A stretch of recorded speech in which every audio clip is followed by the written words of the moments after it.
우리에게 주시는 하나님의 말씀은 고린도후서 1장 3절에서 9절까지의 말씀입니다.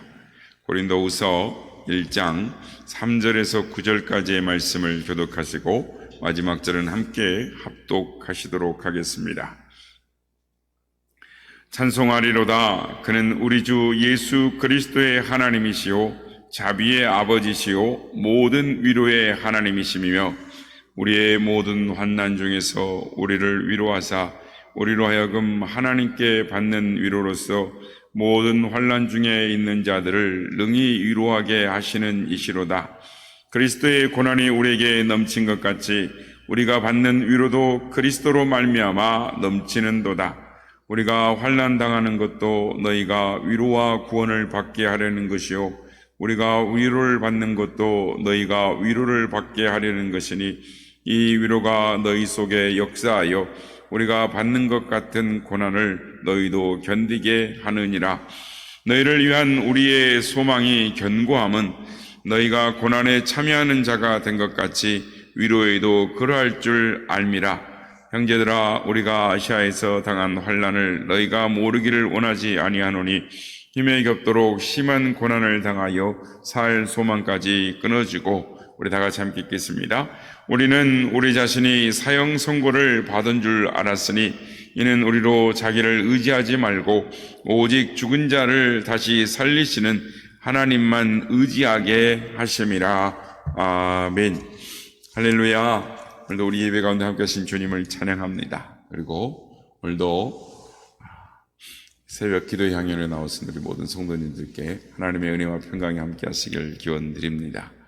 하나님께서 우리에게 하나님의 놀라운 은혜를 부어주실 것을 믿습니다. 오늘도 위로의 하나님, 우리의 고난과 환난 가운데 함께 하신 하나님을 찬양하며 의지합니다. 우리의 인생에는 많은 고난과 환난이 있습니다. 어떻게 이 많은 환난과 고난에서 견딜 수 있을까요? 특별히 신앙의 항해에서 견디고 버티고 이기고 승리할 수 있는 비결이 무엇이겠습니까? 오늘 이 시간에는 고난을 견디게 하는 힘이라는 제목으로 은혜를 받고자 합니다. 오늘 본문에서 사도 바울은 모든 환난과 고난에서 견디게 하는 힘이 있다라고 말씀합니다. 고난을 견디게 하는 하나님의 위로의 은혜가 있다라고 말씀합니다. 오늘 본문 4절에서 5절 말씀입니다. 우리의 모든 환난 중에서 우리를 위로하사 우리로 하여금 하나님께 받는 위로로서 모든 환난 중에 있는 자들을 능히 위로하게 하시는 이시로다. 그리스도의 고난이 우리에게 넘친 것 같이 우리가 받는 위로도 그리스도로 말미암아 넘치는도다. 하나님의 위로가 모든 고난에서 견디게 한다고 합니다. 그리스도의 고난이 넘친 것처럼 그리스도의 위로가 넘친다라고 말씀합니다. 바울은 고난이 넘침에 따라 위로도 넘친다라고 말합니다. 하나님의 위로가 고난을 견디게 한다라고 합니다. 여러분, 이게 무슨 말일까요? 고난이 넘치면 위로가 넘친다. 그래서 그 위로 때문에 고난을 견딜 수 있다라고 합니다. 사도 바울이 당한 고난이 무엇이었을까요? 사도 바울은 자신에게 고난이 넘쳤다라고 합니다. 8절 말씀에 보면 아시아에서 환난을 당했는데 힘에 겹도록 심한 고난을 당하고 살 소망까지 끊어지고 사형 선고를 받은 줄 알았다라고 합니다. 고린도후서 11장에 보면 사도 바울이 어떠한 고난을 당하였는가를 알 수가 있습니다. 고린도후서 11장 23절 27절 말씀을 제가 한번 읽어보겠습니다. 그들이 그리스도의 일꾼이냐 정신없는 말을 하거니와 나는 더욱 그러하도다. 내가 수고를 넘치도록 하고 옥에 갇히기도 더 많이 하고 매도 수없이 맞고 여러 번 죽을 뻔하였으니 유대인들에게 40에서 하나 감한매를 5번 맞았으며 3번 태장으로 맞고 1번 돌로 맞고 3번 파선하고 일주일을 깊은 바다에서 지냈으며 여러 번 여행하면서 강의 위험과 강도의 위험과 동족의 위험과 이방인의 위험과 시내의 위험과 광야의 위험과 바다의 위험과 거짓 형제 중에 위험을 당하고 또 수고하며 예수고 여러 번 자지 못하고 줄이며 목마르고 여러 번 굶고 춥고 헐벗었노라. 오기도 갇히고 매도 많이 맞았답니다. 유대인들에게서 40에서 하나 감한매를 5번 맞았습니다. 이 태장으로 맞았다라는 말은 채찍질을 당했다라는 말입니다.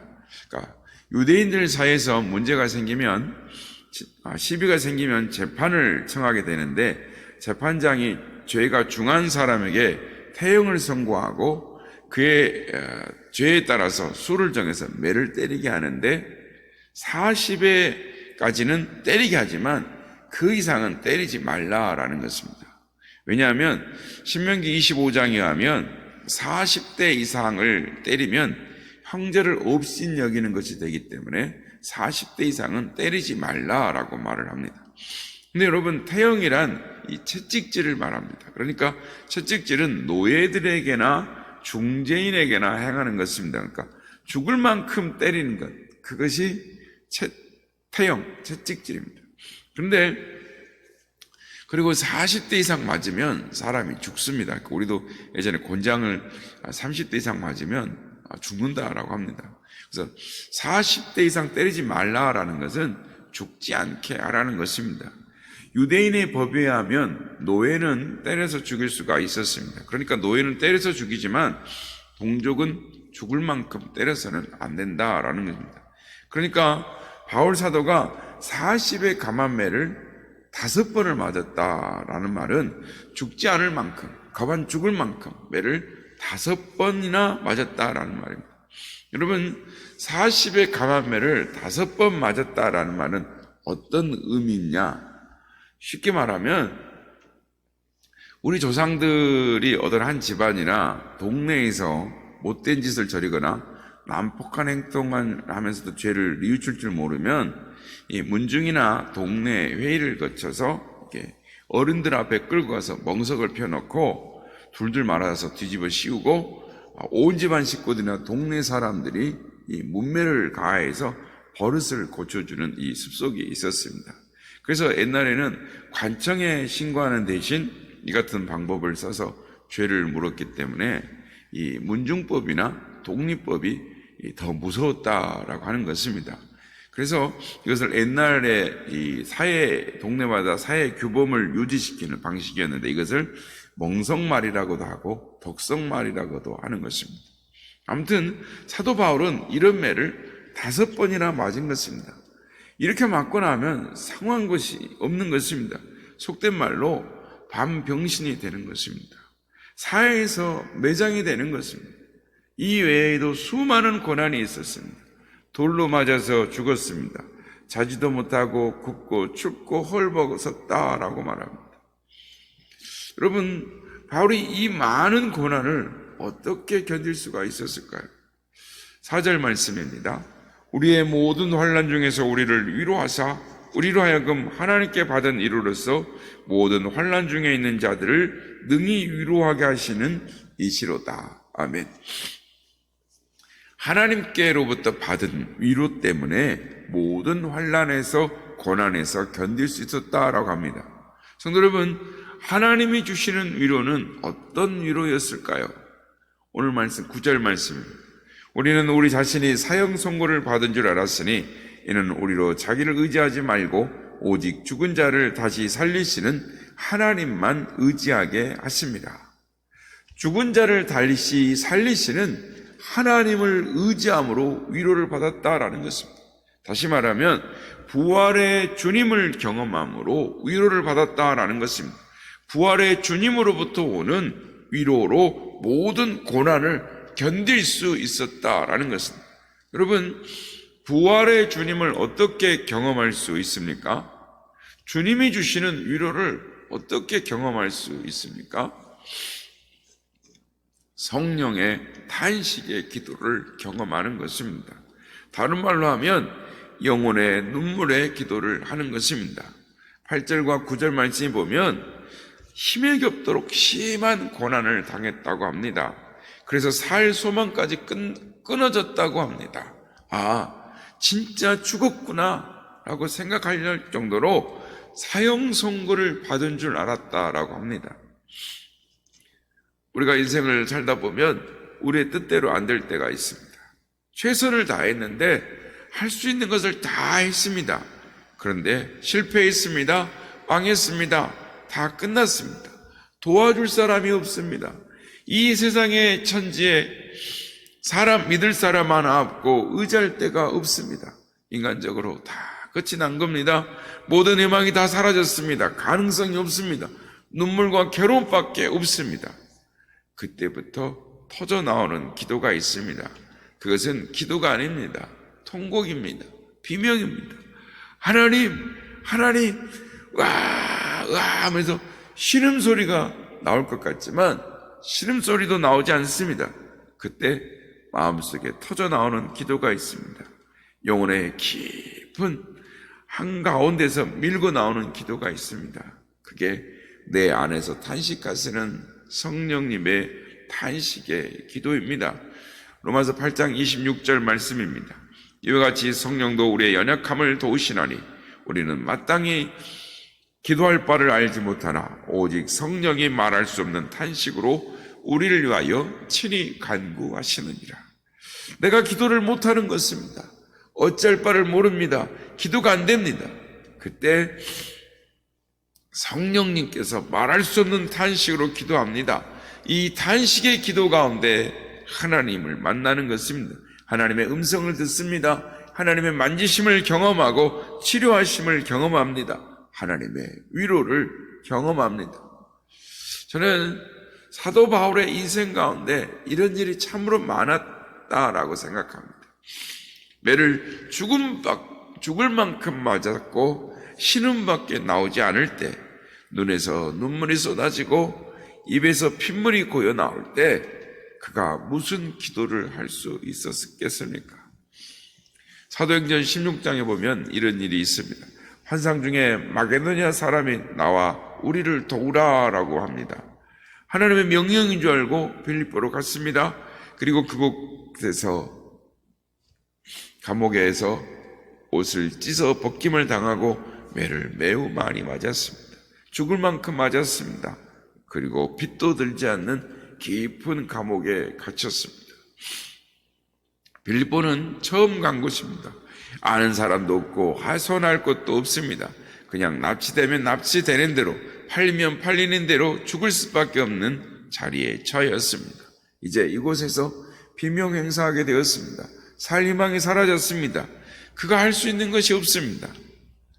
한밤중에 바울이 기도하고 하나님을 찬양합니다. 그 밤에 바울에게 무슨 일이 일어난 것일까요? 성령 하나님이 찾아오신 것입니다. 신음과 비명밖에 없는 지를 수 없는 이제 죽었구나 두려움과 낙담 가운데 있는 바울 대신 성령 하나님이 탄식 가운데 기도하신 것입니다. 그를 만나주신 것입니다. 그리고 하나님을 위로를 경험하니 기도가 나옵니다. 하나님을 찬양합니다. 그 다음에 어떻게 됩니까? 하나님의 권능의 역사가 일어났습니다.